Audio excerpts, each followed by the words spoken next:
All right, our stream is live. Lo, here we go. Hey, we got the draft in about, I don't know, what, 24, 34, what is it? I don't know, like 34 hours or so. The Yeah, first round will fire off for 33 hours, whatever. yeah. It's some of them hours. It's It's 40 here, hours, man. 35, 37. It's here. The Chargers will pick 22nd as it stands right now. Tomorrow, Friday, of course, is rounds 2 and 3. Perhaps more excitement around that particular day, considering how Yeah, this draft is shaken out. And then, of course, on Friday, don't forget, on Saturday, I should say, don't forget, man, last year you had 2 fifth-round corners end up having a huge impact on this team in both Tarheeb Still and Cam Hart. So it's a front office that through one draft has shown us that they certainly first round Joe Alt, second round Ladd yeah. McConkey, fifth round Tarheeb Still Cam Hart. It's a front office that's been able to find contributors in pretty much every round, and that's why it's worth paying attention, and not just number 22 or number 55 or number 86, but all those picks they have to come after it. Yeah, and then that's the thing that always has me baffled about a draft because there's just so many ways, and we're gonna sit and we'll speculate until tomorrow. Though no one's really gonna be. It's gonna be not gonna be final because you look at Harbaugh, his type of guys. He's only 1 year removed, 2 years now from college. Kenneth Grant, Michigan D tackle. People saying, hey, he loves this guy, and it's like, how much is it at the Hardball Michigan mystique that you dismiss that? Do you dismiss Colston Leveland, the tight end? Because there's hardball guys out there that, Right. the people say, God, he knows those guys. He's going to go after those guys. He might spend a high capital because of the fact he knows what they can do. And then how much you just have to dismiss and look at the way your team needs, because the Chargers did a great job, Money, and we talked about this, is going out and said, we have all of our needs filled. Now it's about the wants. We have a D-tackle. We have offensive line. We have our starting. We went out and got it. We addressed the tight end in free agency. We addressed running back in free agency. So, yes, we went out and we did those things, but now it comes down to what are going to be those players to get them over the hump. And that's what I think the draft's going to be about for this Charger team. Yeah, I'm gonna jump off something you said there with the Michigan players, because the draft is strange and it ebbs, it flows. There's risers, there's fallers, and it is so funny to me how often you end up in the exact same place where you started after going all over the place. And the one exception seemingly is medicals, and medicals can really shake things up. And it feels Sure. like it feels like the biggest medical right now is Will Johnson, who's number one corner in the draft if he's healthy. And a lot of people seemingly are having issues, or at least that's the vibe that we're getting with that knee. Not short term, but just long term. And it reminds me of Miles Jack when he was coming Mm, out of UCLA, and people were talking about, well, it's not an issue right now, but probably a guy that might not make it to that second contract. He's going to be a hell of a player on this first contract. And that's sort of the vibe you're getting mm, with Will Johnson. Miles Jack ended up playing in the league for a decade. right. It wasn't as bad as everybody made it out to be. He's a really good player. So I just wonder, man, if all three of those guys, Mason Graham's not going to be there. He's going to be gone in the top 10, no doubt about that. But I wonder if all three of those guys were there. Mm, Colston Loveland, if he slides because of the shoulder, and right. there's some teams that are Yeah. worried about that. Will Johnson, long-term prognosis with the knee. Watch the tape. I know this last year wasn't great. He had the foot injury, but just go Right. back to 2023. This guy's a number one corner, a guy that, based on 2023 tape, is a top 8 pick in this draft. If it's Will Johnson, if it's Colston Loveland, and I think Kenneth Grant's probably got a really good chance to be there. The big six, whatever Right. he is, Right. 6'3", 6'4", 340-pound D tackle.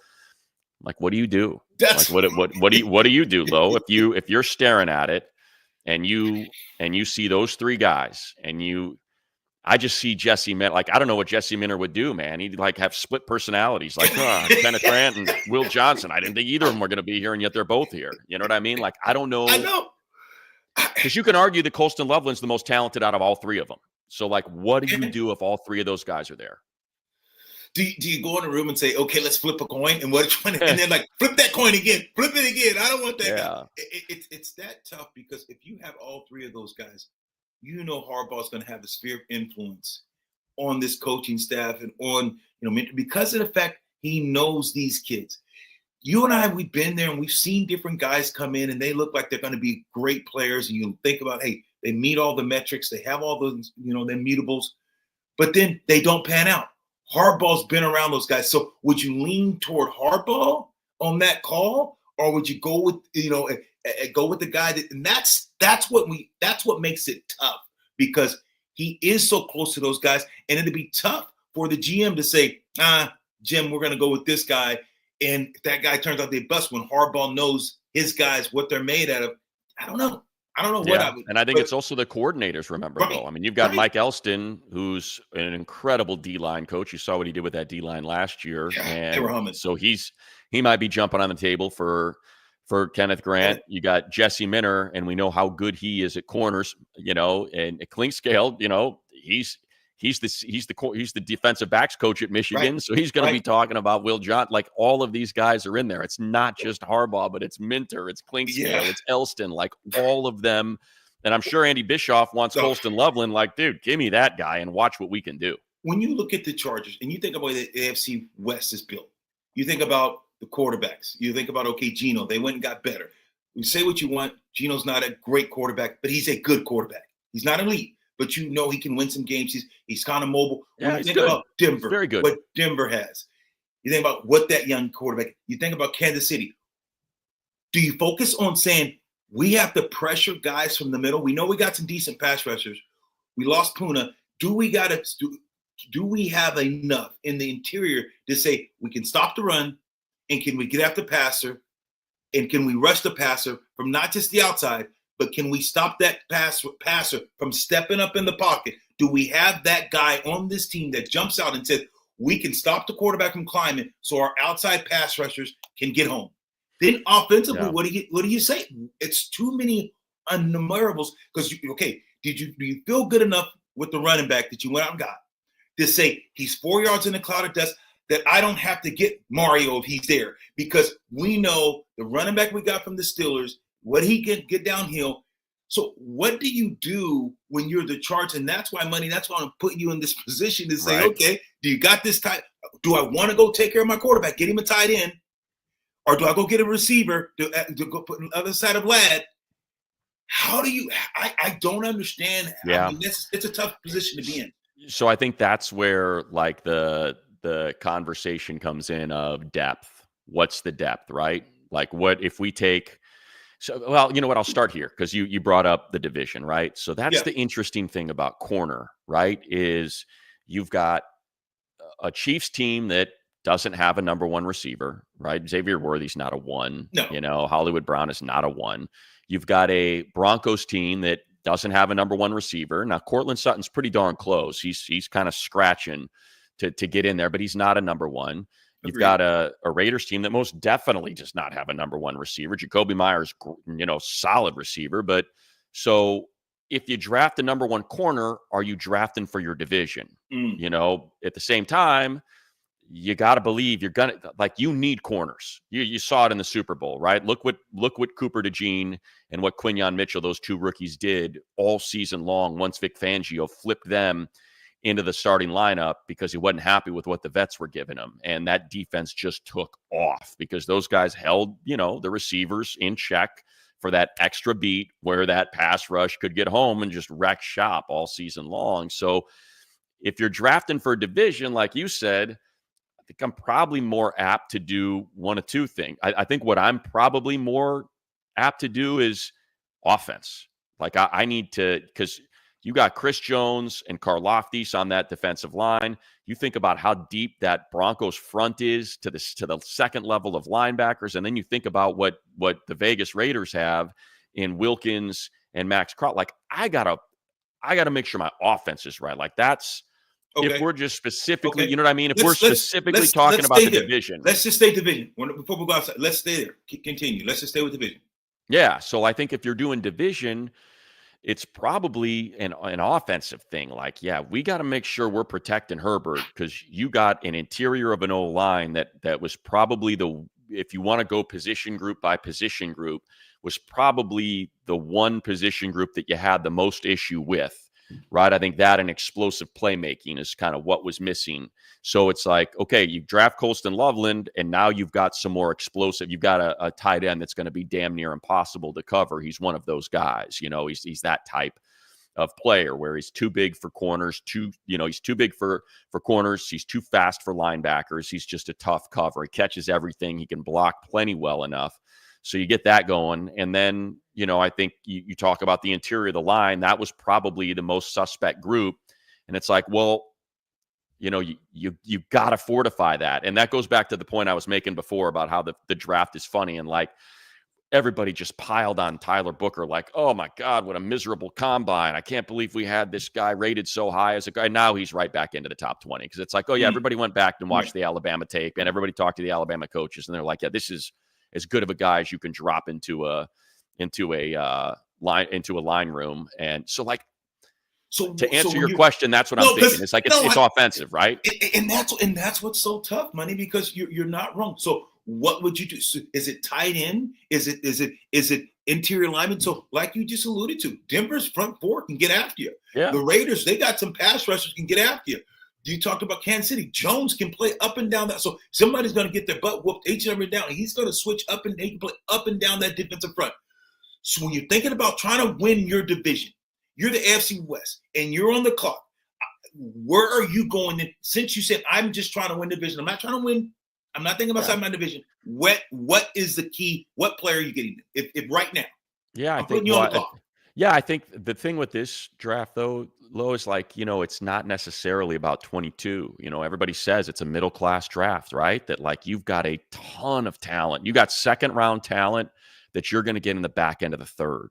Gotcha. Like, that's how deep this draft is. It's not high on a lot. So it's almost like you don't have to take that you don't have to draft. Like, you should never draft for need anyway, but like, you don't have to have that. You don't have to be hyper focused at 22 and be like, well, we need to draft for our division, so we've got to take the D tackle here, or we've got to draft for our division, so we've got to take the interior lineman here, or we have to draft for the division, so we've got to take the tight end. Like, I think I'm fine taking Colston Loveland. I'd be stoked if they got Colston Loveland at 7. I'm fine if they pass on that tight end, because how I feel about Harold Fannin. I love Mason Taylor. If he's I don't think he's going to be available at 55, but like, I'm fine with that. And then I'm fine even further down. The Gunnar Helms, like, I'm good in the 4th, like, with that position. Running back, would I love Amari and Hampton? Yeah, that'd be freaking unbelievable. But at the same time, it's like, I'm good with Cam Scattaboo in the 3rd. Yeah. I'm good with, one of these guys further down. And so as I do all that, you kind of come back around to how deep the defensive tackle group is. I've already talked about J.J. Pegues, how much I love him. You've got so much depth. Alfred Collins. If I just pull up the defensive tackles, I go through it. There's so much fun. Darius Alexander in the 2nd, Alfred Collins in the 2nd, Joshua Farmer, probably it'd be like a trade down, late 2nd, high 3rd. Ty Robinson in the 3rd. He's a pass rushing defensive tackle. Jordan Phillips from Maryland. Like, dude, you just go through this. CJ West is starting to slide a little bit out of IU. I've mentioned Pegues is my favorite. He is my absolute favorite. I brought this up. I might have brought it up with Jaleel. I don't know if I brought it with you, Lo. You would love him. Like, he's so much fun to watch. If you can he's a D tackle, but he is their short yardage. He is their short yardage wildcat quarterback at 6'3", 315 pounds. He takes direct snaps and he wrecks dudes, wrecks them. Wrecks shop. Oh, I got to look him up. Herbert doesn't like quarterback sneaking. No. He just doesn't like it. It's clear, which is fine. I get it. I wouldn't like it either. The defense tees off on you the second you get in there. They want to freaking pinch your nips and grab everything and punch you in the head and all that. It sucks, right? It's just like, so to me, like, that's the thing where you don't have to take Derek Harmon or Kenneth Grant, and I'm getting to this point. I'm getting to this point, Kevin, who says, why are we still talking about how deep the defensive tackle class is? Leave us alone, Kevin. He's going somewhere with this. I'm getting to it. Here's the thing. Before we get to it, Bet Online, most trusted betting platform, number one source. It's the best time of the year. Baseball is rolling. NBA playoffs. Here in LA, the Clippers Nuggets series has been incredible. You got hockey. It's my favorite postseason of them all. The Kings Oilers game was ridiculous. Up 4-0, tied at 5, and the Kings scored to win 6-5 with 30 seconds left. It's the largest selection of odds on all of that stuff. Number one source for all your sports wagering info. And in between games, hit up that casino for all the Vegas-style games with poker and the live casino. Bet Online, the game starts here. So here's why there's so much talk about the defensive tackle class. Because our friend Mike Mayock, and I love him. He's such a great dude. I worked with him for over a decade at NFL Network. His daughter Lee worked with her as well. She worked at the NFL Network, so they do believe in Eagles. And of course, Mike was the lead draft analyst at NFL Network for a long time. So he did his mock draft. And let's cut to that, because here's what he had to say. And I want you to listen to how he works through this process, a guy who was a GM for the Raiders, of course, and how he arrives at the selection that he ultimately makes. Another team I wanted to give Omarion Hampton to, because they really, with Jimmy Harbaugh, want to ground and pound. But for the same reason, you can get a running back later. They also have like a defensive tackle need, but defensive tackle class is outstanding. And I'm looking at that wideout class going, after Emeka Egbuka, I think there's a drop-off. And if you pair him with Ladd McConkey, it gives Justin Herbert what I think is the beginning of a really dangerous group of wideouts. So I gave him Emeka Egbuka, the wideout from Ohio State. So it's such a great illustration of how the draft room works. Is I would imagine, and I love Egbuka, and I think he's starting to get some heat. And because here's like the one thing you can't do in the first round is miss. You got to hit. You don't have to hit a home run, but you got to get on base. You have to. And so instead of going through all these exercises of what do we need and how do we draft for the division, and we've got to take a premium position, and like all those things that come into play, and don't draft a tight end because it doesn't make financial sense because you're paying a premium, and as opposed to getting value monetarily for a left tackle or an edge or a wide receiver. Just take the good player. It sounds so simple, but not enough teams do it. And I started coming around to the Egbuka thing probably about 2 weeks ago, where I'm like, you know what? They need a wideout. It's not a wide receiver team. I can see them draft in line because that's just the identity of this team and getting your skill position players later. But he's got everything. He has got everything. Like when you go through it, Egbuka, pedigree. Ohio State wide receivers, man. You can just start Garrett Wilson, Terry McLaurin. I mean, just start rolling through them, man. They pump them out, and they're professionals, man. They run good routes.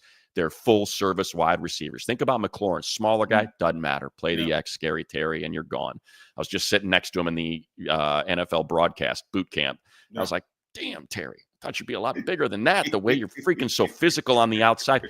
Hartline is such a good wide receivers coach.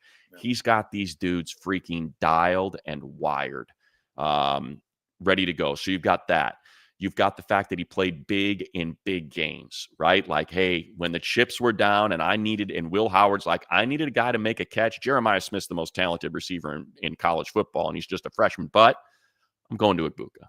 And he's like, and that was the leader in the wide receiver room. And then just kind of like the more I started thinking about it, and I'm looking and Mike put it so perfectly, and I'm looking at the wide receivers. It's like, if Egbuka's there and you were to take a pass, I like Kyle Williams, and he's going to end up going. He's not going to be there at 86, so you're going to have to take him at 55. I love Jack Bash. He's one of my favorite players in the draft from TCU. He ain't making it to 55. So then you're starting to talk about, is it Torrey Horton in the 4th? Is it Trey Harris at 55? It's like, you know what, dude? Give me Egbuka and just give me the pro. He's a double. He's a guaranteed double that could end up being a triple and even a home run. Wow. And so that's kind of where when I heard Mike say it, I was like, bang, that's That's it. But it's interesting because you hear all the time, like some of the listeners like, hey, okay, why you keep talking about the D line? But he did the same thing you've been talking about the last 3 weeks. You've been saying, Lo, this D line is so deep. So it's like, my question is like, even though it's so deep, how much is the fall off? Because the way that you guys, and the way that Matt just alluded to, and the way that he spoke about it, he's saying that it's so deep that there's not much fall off. And that's what's hard to believe. But you see him talk about Egbuka, and he's like, okay, it's Egbuka, and then there's the rest. So he's saying that, hey, you have one receiver that, hey, yeah, I'm willing to spend that type of draft capital because he's that darn good. And my question to you, Money, is he that darn good, or is the rest of the receivers just not that good? No, they are. I like this receiver class as you get a little bit further down. But to me, like I said, as I'm going through the chat here, Booker at 22 and Alfredo, that's what we were talking about. It's funny how Tyler Booker has now come back around to, oh yeah, just take that guard who's captain of the O-line room. JC Latham ain't in the league if he, isn't the 6th overall pick. If Tyler Booker isn't that guard there. No problem with, I have no problem with any Gray Zabel. Love the flexibility of Gray Zabel. And again, it addresses a serious need. But when I kind of get into the interior line, when I get into the interior linemen, the guards and the tackles, and I see, and it's Booker at 22, I kind of look and I see, all right, well, there's Tate Ratledge. I'd be floored if he wasn't there at 55. I'd be floored if Miles Frazier wasn't there at 55. And you might even be able to get a trade back situation. Like, there's enough of these interior linemen. We talked about Jake Majors coming out of the combine was the first that I really started hearing heat on Jake Majors, the center. He's like a 5th round guy. So like, I feel like interior line, you can find them, and certainly wide receivers, you can find them. We've seen it, and obviously, all the ones that raise their hands. I mean, AJ Brown, 2nd round, DK Metcalf, 2nd round, Terry McLaurin, 2nd round, Puka Nacua, 5th round. That was injury related. People were worried about the injury, but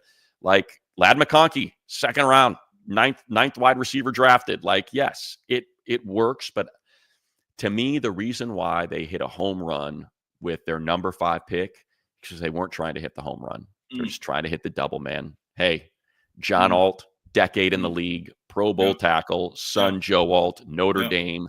They pump out offensive linemen, awesome offensive line coach. This guy's going to come in ready to plug and play. Loves football character through the roof. It was an easy pick, man. It was an easy pick. To me, this would be an easy pick.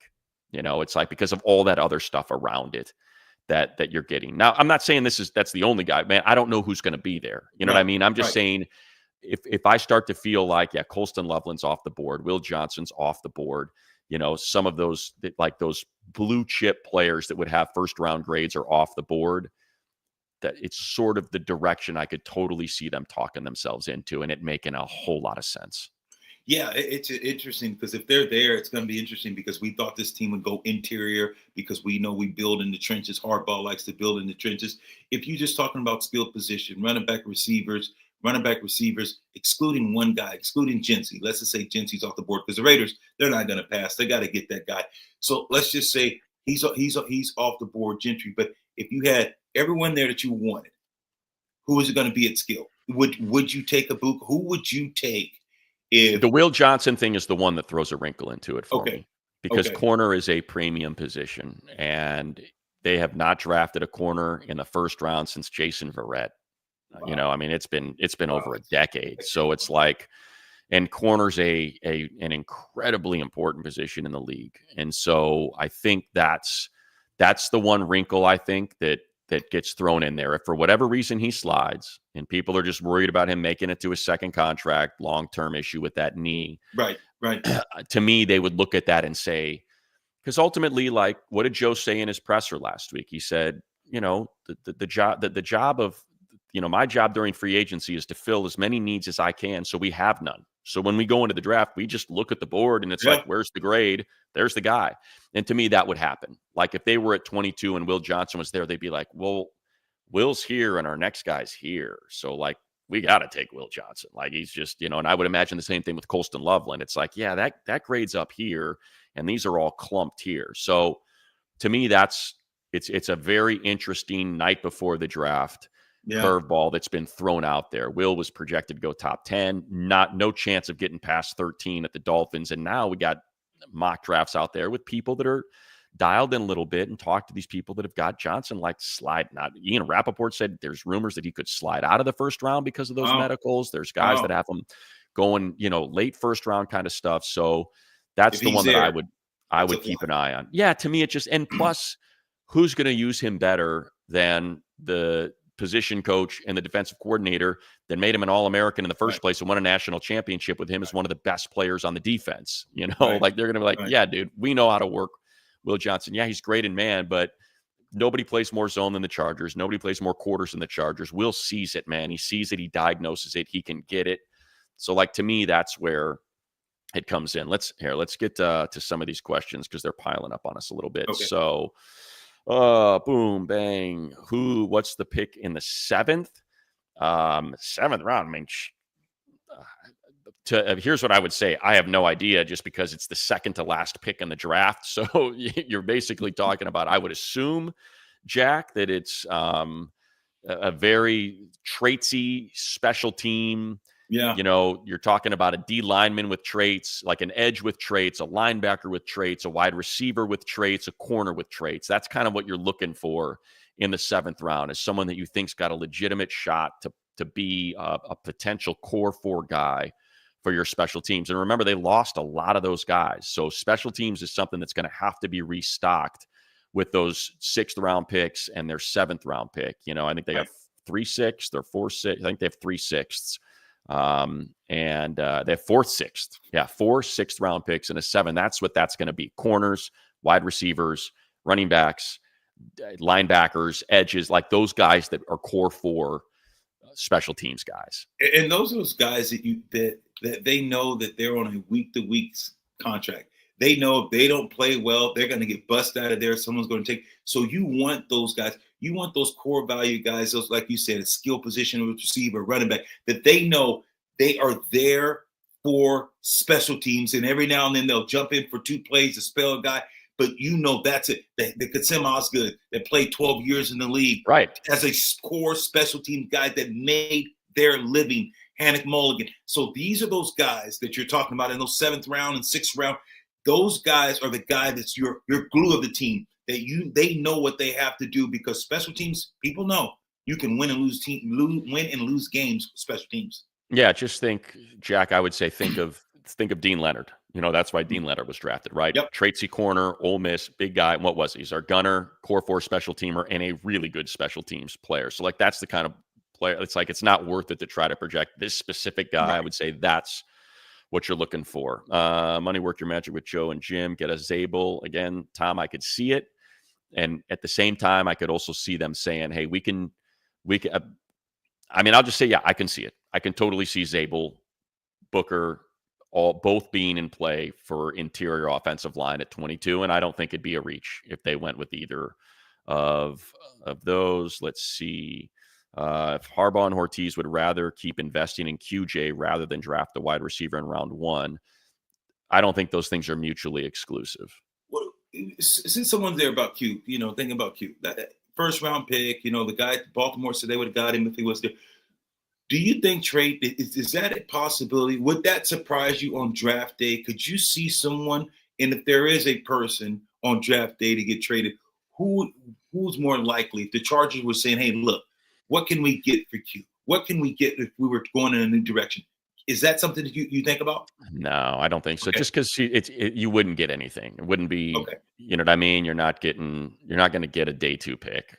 It's like you're not going to get a 2nd or a 3rd. So at that point, the guy showed enough. I felt like he showed enough progress last year that it's like, hey, man, let's give it another year. Let's say we know what this is. It's concentration. It's mental. Let's just see if we can continue to work through it and get him back to where he was when he had 16 targets and caught 15 balls in a game and keep rolling. And it's hard to get the Houston game out of your mind. It was a rough game for Q. It was a rough game for the offensive line as a whole.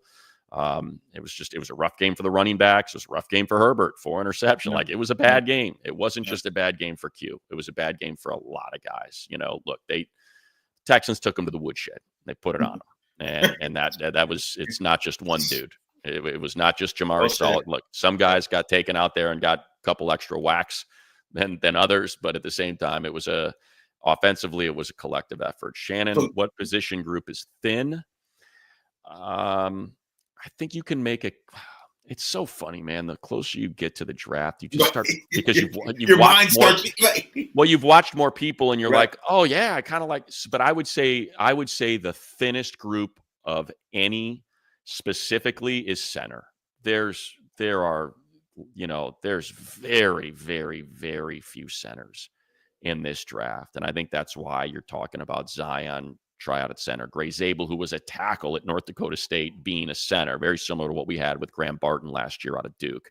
Exact same deal. Just very bright guy, athletic, and short armed. So it makes sense to put him at center. But center is really, really thin. Because you're talking about Tate Ratledge, guard, center, like moving him to center. I mentioned Jake Majors, he's a guy that's projected because of his measurables. What's his arm? 30 and 3/8. Incredibly short arms for O-line, but so smart, called out all the protections, was the captain of that team that made a run into the playoff and the SEC title game. So like that's and he's, Dane over at the Athletics got a 6th to 7th round grade on him. I know Drew Kendall is someone that Coach Dev went and checked out at BC. He's got a 4th round grade on him, and he's the 3rd rated center in the draft. Like that's what we're talking about.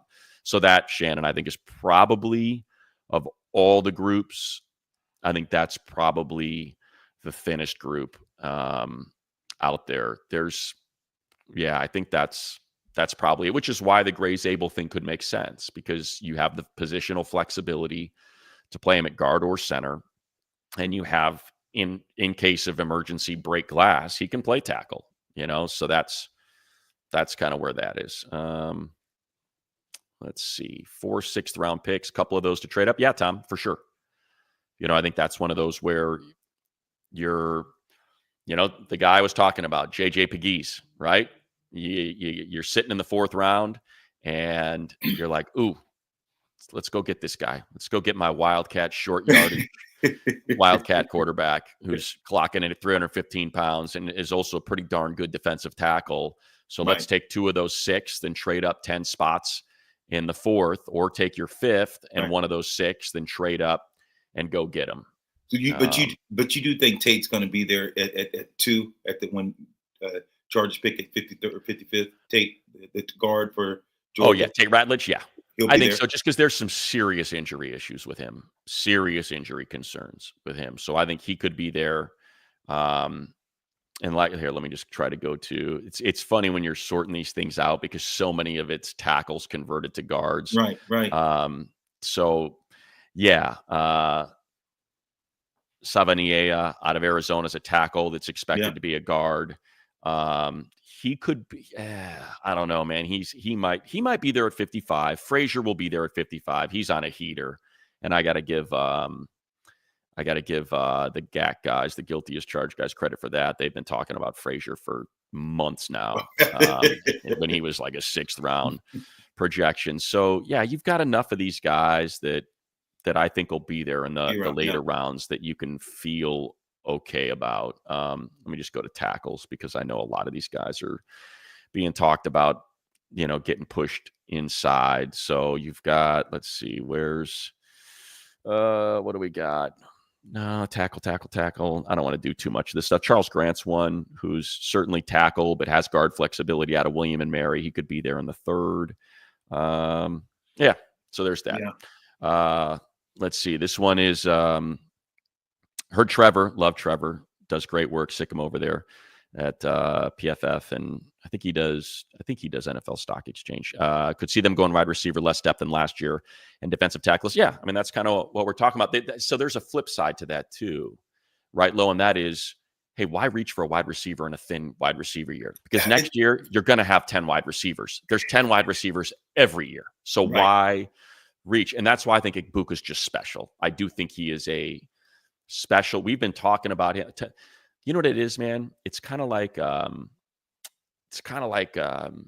daughter's a musician. You hear the music. She's the one that plays the intro. So like she'll write a song and then I love it, and I love it 6 months later, but she's tired of it. She's like, I don't, and we haven't recorded it and haven't put it out, and it's just like it gets lost. It just disappears into the ether. And I think that's kind of what happened with Egbuka is when he showed up his freshman year, we were like, oh, damn, Egbuka's the guy. The freshman's the guy. And then we've had him for 2 years now, 3, and then all of a sudden Jeremiah Smith comes on the scene, and you're like, this is the best receiver I've ever seen in my life. This is the best freshman receiver I've ever seen in my life. And it just overshadowed him a little bit. And you forgot about what a great song it is. And that great songs stand the test of time, no matter how many times you hear them. And that's sort of what Egbuka is to me, is you just forget how good he was and how good he's been, how consistent he's been through the course of his career. There's such a body of work there. Yeah, that's a great way. That's a great analysis about, the hits, and you're like, your daughter's like, it's over. No, you're like, I still love the song. What do you mean? And Buka's, you talk about the Ohio State, a place where receivers come out of there, and it's like, another freshman comes along, and okay, where's Buka? But he's been there. He's been consistent. So if he jumps out to me, if you say, hey, look, there's no one else but him, but he's that much better and he's a generational player, then you take him. But if he stands out because the rest of the receivers aren't elite as him, then that's where you have to say, okay, what are we buying? Are we have buying remorse because he's the best available receiver? Or are we buying because this guy is special? And when you put him beside Ladd, the other side, opposite side, we're going to have something that Herbert can feast on and have two receivers that are going to be, who do you double? Pick your poison, because we've seen what Ladd can do last year. Yeah, I think to me, the offense just needs more. They need explosiveness, man. That's what they need. Like if I'm going to, let's see, Egbuka is Dane Brugler's fourth receiver. He's got Burden, Golden, and T-Mac ahead of him. I would respectfully disagree with that. I'd have Egbuka probably second behind T-Mac.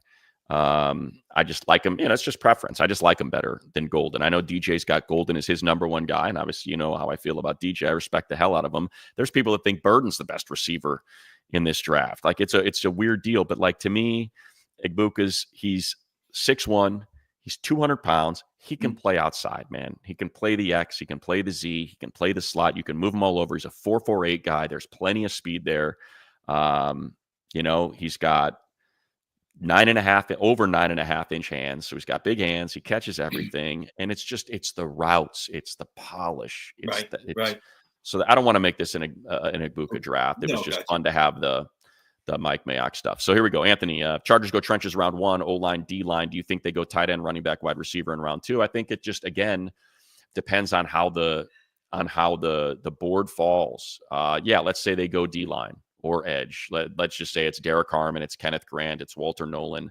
It's one of those, first round projected tackles that's going to be in that range. Then I think in the second round, everybody knows how I feel about Harold Fannin, and he's going to go in the second. I've talked to too many people that have come around on Fannin, and they're over the measurables, and they don't care that he's 6'3", then he ran a 4.7. He's just, the guy produces. He catches everything, and he's a dog. And so I'd be very, very surprised if he isn't gone by, I shouldn't say second, early third. Like I don't think he's going to be there at 86. I would love it if he were. Is Mitchell going to be around the third or fourth round? Mitchell Evans? Yeah. I think so. I think there's enough injury concerns and that's a great point, Lo, because, you've got Tyler Conklin. You've got a year to just kind of let him fully recover, and it's kind of one of those, man, there's a lot of injuries. There's multiple injuries that he's had, and that's kind of like the main concern. So that's just, look, if he's healthy, he's good, man. He's really good. And again, Notre Dame tight ends, they tend to do pretty well, right? So Mayer and Kyle Rudolph and Komet, it's Notre Dame. They put out tight ends, and they put out really good tight ends. So if you can pick him up in the 5th round and then say, okay, you let him play him sparingly. Now he doesn't have to be the guy, but he can come in and make plays for you at crucial times. Yeah. Then you look at that, and I think those are the things that Harbaugh and his staff is going to do. Say, okay, this guy, we know maybe he's not a starter. He's maybe a little light in the ass, or maybe he's, break injury prone. So, hey, look, we can put this guy in, and he's capable of making some big plays. And I think you're going to see the Chargers take that type of, mentality, especially in the later rounds. Yeah. And I've mentioned all of them too, right? Terrence Ferguson, Gunnar Helm, Right. all those guys. I think if it's third, fourth, I could see that, you know, sort of playing out. What else did Anthony ask? Running back. Yeah, running back. I think you're going to get a serviceable running back in any round. Like that's how deep it is. You truly are. There's a million directions you can go. In the second, if Travion or Quinshawn are there, the two Ohio State backs, snatch them up at 55. In the third round, if RJ Harvey is there, if Trevor Etienne is there in the fourth, or the Scattaboo in the third, Yeah, if he's yeah. there, you get into the fourth round and you're talking about Giddens and Neal and Martinez. I know this is just word salad for a lot of people, but yeah, I mean, like, I love the way Woody Marks catches the ball in the backfield. You're going to be able to get him in the fifth round. Like, there's a million of those that you can get Smith? after. How about Smith at SMU? Do you like him? People love him, man. Brashard Smith, Yeah. people love him. He's he's explosive. It's the old lightning and thunder, Okay. right? You're talking about a sub 4.4 guy Okay. that can and that's kind of what you're looking for a little bit, right? We've talked about it, explosiveness. Add that Right. to this roster. Here we go. Any position we double dip. Yeah, defensive line, offensive line. I think both of those most are, with 10 picks. If I had to say, hey, which two, that would be my guess. Is you're definitely interior D line and interior O line. You're probably double dipping. What else we got here? What traits does Lowe think are good in a fullback? Well, I wish they ran fullback. I think hope they would draft some more this year. But no, I think that's why linebackers and running back. They want to know running back as well. So fullback and running back. Low. I think running back, it's patience. When you're looking for a good running back, you want to make sure it's patience. How does he press the hole? It's slow to the hole and it's fast through. You got to realize so many running backs, you see them, man, that guy's fast, but they never get to use their speed because of the way that they're run, the impatience to run the ball. Always, when you've got a good running back, watch LaDainian Tomlinson, go back and watch the Marshall Falks and all the great running backs. It's usually slow to the hole, and then when they get there, they make it happen. Guys have to understand, when you have linemen, defensive and offensive linemen, they're in there, they're in the trenches. It's going to take a second to get movement. So the running back, his job is to make the offensive lineman look good. And that's when you're playing, it's that step to move the lineman, to move the offense, to move the defense. Then you press the hole. And once you see that head peeks outside as a runner, you press it, and then you're able to put your foot in the ground and get north and south. So that's what it is with running backs. You watch the way, when you see great running backs run the ball, it's the patience. You never just see them hit it really quick. It's slow, and they make it seem as if they're pressing and giving you one way, and all of a sudden they break it back. So running back, it is a skill. Vision, it's the patience and the pressing and pressing in the hole. And then fullback, you just want a guy that's going to go out there. Like when you see Juszczyk, this guy's in his 13th, 14th year. How is he still able to play? Why? It's because the illusion. Fullback looks like you think he's going to take you up high, and he's cutting your outside leg. Linebackers are running. They're going to get the ball. When you're a linebacker, you want to play down here. You say, okay, I'm going to get that running back. You're trying to shed. When guys are hitting your legs and you don't see, and boom, they're taking it takes them off their course. So fullback, it's about running the right track. It's about head placement, and it's also about how am I going to get that? Where am I going to make this linebacker go? If I know I want that linebacker to go outside, I'm going to press his outside shoulder for he's saying I can't get reached. And that's how you do that. And all of a sudden, at the end of now you take that off hand and shove him by the hole because you know that cutback's coming. So there's different things that you look for a fullback. And then you want that guy, when you have to be physical, that the fullback is saying, I'm going to go attack that linebacker on the other side of the ball and hit him where he can't get his speed going. He can't get downhills quick. So it's always art to both positions, fullback and tailback. Yeah, and there's, obviously it's a team that uses a fullback. You could argue they use multiple fullbacks the way they play Tucker Fisk, tight end / fullback, Scott Matlock as a fullback, and like I said, they get my man JJ Pegues. They're going to have a real special dude that they can put back there. Lindsay threw out some stuff to Reddit, so I want to make sure we get some of these in before we wrap. Which class is deeper, defensive tackle or running back? Yes, That would be my answer to that. Yes, Yes. you're talking about. By the way, I didn't want to like run by Brashard. Was there something specific? Did you watch some Brashard Smith and you just kind of liked what you saw? Is that Yeah, why you brought him up? Yeah, I did because he is fast, and I like the. Yeah. So the biggest thing is, can he catch the ball out on a consistent basis? Because he's a receiver, though. He was a receiver until last year. So you're talking about a guy. If there's one thing he can do, it's catch the ball. Like he's a little bit slight. Yeah, he's a little light. He's kind of slight, and so you don't know. You know that maybe the contact may be an issue, but if you can get a guy that can run routes, that now your linebackers have no chance of guarding them. You got to look at that, because that's just another weapon. You got third down, and now, okay, you got a running back that can get out in the routes, and a linebacker doesn't have a chance. You have to look at that. So, and especially that's why I like him like in the 6th or 7th. Here's a guy that you can make him play some special teams. Yeah, and put him in on certain plays and have you a big, big play on offense. Yeah, so I said, which is deeper, defensive tackles or running backs? I just kind of joked and said yes.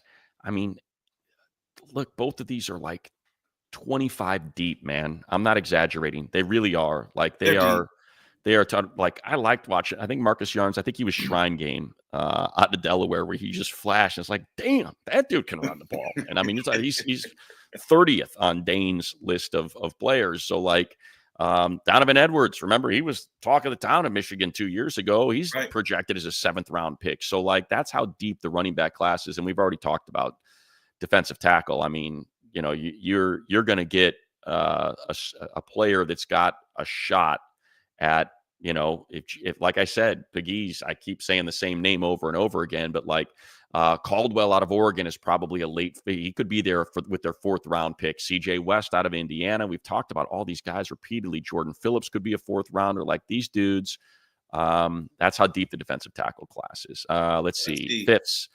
If we draft a wide receiver at any point in the first 3 rounds, could you see QJ? We already talked about that, but thank you, Felipe. I don't see QJ getting moved. I just don't think the value's there to move him. It doesn't, I think there's enough potential there, and he made enough of a step last year. Yeah. If you're Joe Ortiz, who do you trade up for? Will Johnson or Colston Loveland? And we kind of got into that low. I don't think they're trading up. Everybody wants to trade back.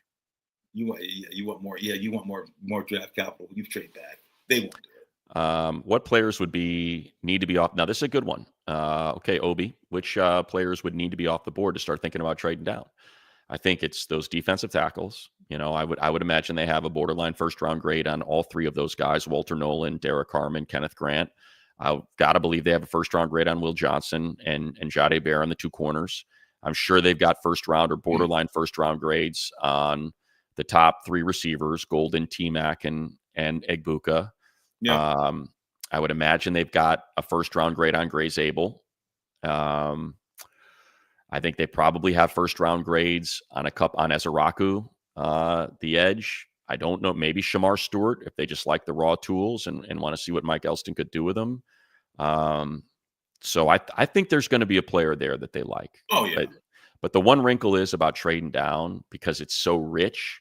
If that trade down is rich enough where you're getting a top 100 pick, especially like let's say if you're getting a top 75 pick, let's say it's the Giants, and they want to, and Shador's still there, and it's 22, and Pittsburgh has snatched him up at 21, and they're like, you know what, we want Jackson Dart. Let's not even wait. Right. We'll give you 34. I think they have 2/3. So what if they give you their 2 and their 3? They're the higher of their 2 3s. If they're willing to jump up, and instead of picking at 22, you pick at 34, and you pick up 65, I think they have. Yeah, let's go, man. Now you got 34, 55, 65, 86. To me, that's no brainer, because there you could end up getting like a Mason Taylor at 34. Yeah. Or you can get a Travion Henderson at 34, one of the backs. And I think that, and now you've got 55, 65 to get your D tackle, your interior lineman. Like you get that extra pick, and you could really, your tight end, you could go tight end, running back, and get really good players with those 3 picks. So that's, I think, kind of how I could see that playing out. Let's see, which team or player pick could inject some chaos into the draft like the Falcons did last year? I think to me, it's probably like, what did the Falcons do? They drafted Michael Penix at 8 Right.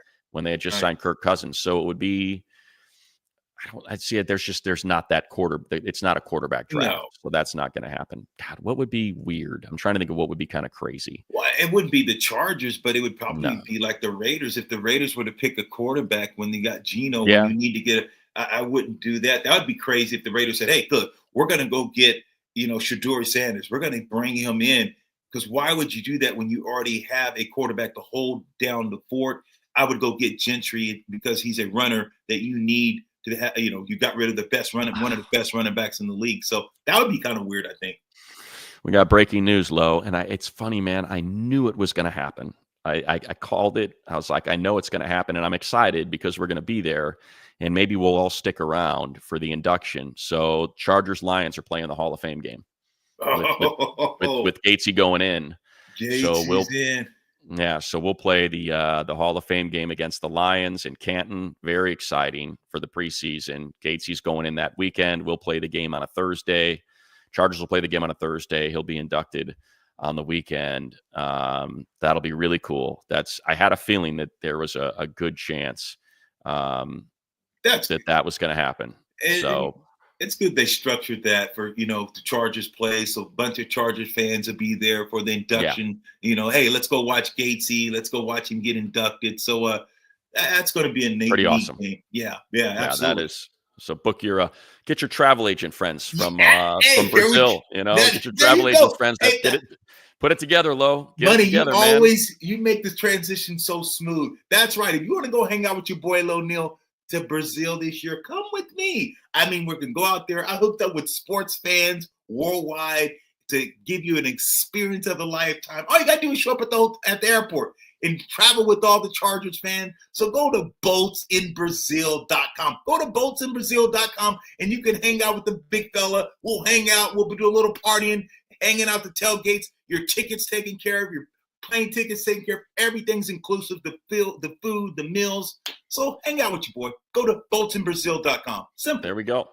Boltsinbrazil.com. And now with this breaking news, boltsincanton.com. Let's get it going, Lo. Let's double dip, baby.